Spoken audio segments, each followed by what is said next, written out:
So in the Grand Rotunda of one of the paradigm buildings in America, Union Terminal in Cincinnati, Ohio, we have the opportunity to create a powerful museum.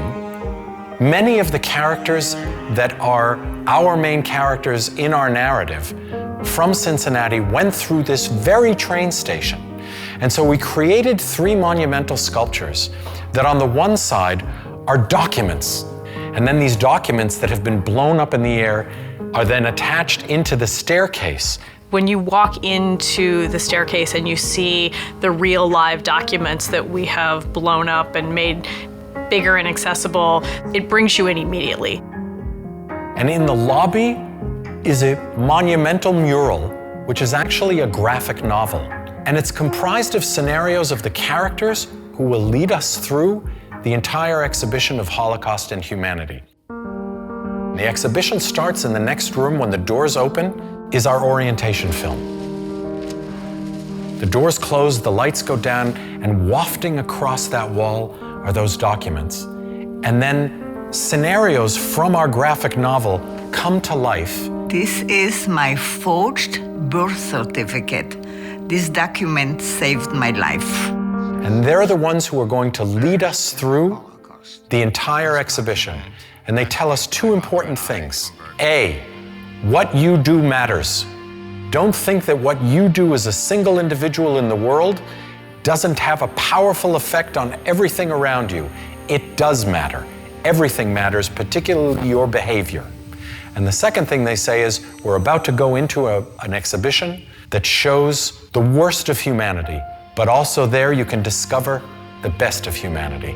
There are sparks of light in that darkness, and we want you to pay attention to those sparks of light. We want to make it an element of discovery for the visitor. Things will unfold. Layer after layer will come out, and there'll be a sense of drama in learning the story. But as it unfolds, the story becomes more and more complex, more and more layered, and unique to this city. They have signs that when you press the button, it lights up and folds out, and that's just interesting. It captures your attention.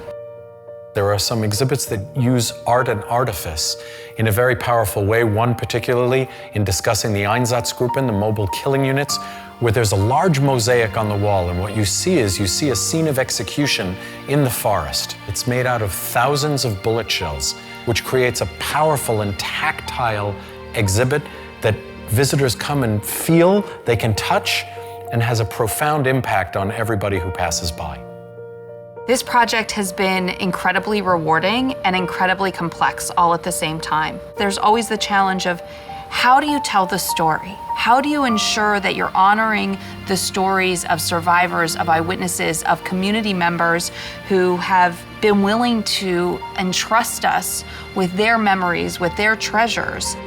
People really wanted to tell the story in the way that people could move through that experience and conceive of a way that they came out with some sense of hope. So at the end of the Holocaust exhibition, going into the humanity section, first there's another movie, and our survivors. They say, you've now seen a very difficult story, a very dark story, but there were points of light, like we told you there would be, the upstanders. And we ask you a question. Why did they do that? Why did they help? Researchers have discovered there are 24 specific positive characteristics called character strengths, which represent what we value most in people. These strengths are inside all of us.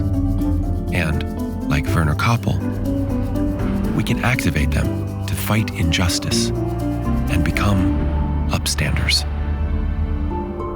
In the Humanity Gallery to come, you'll see how a wide array of upstanders met their moment.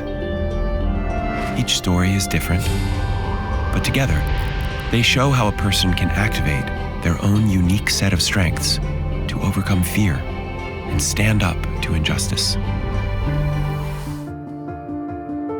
You might not be the most courageous person, but you can still be an upstander. And that is what the museum is trying to help teach people. There were so many things about being an upstander and caring for your community that I thought it was a very good message to give a lot of people. In our world today, the idea that human beings can make a difference and must make a difference, and not the other guy, but you and me, is an essential lesson. And I hope they will find their commitment to human dignity and human decency enlarged, and the notion of human responsibility and human conscience enhanced.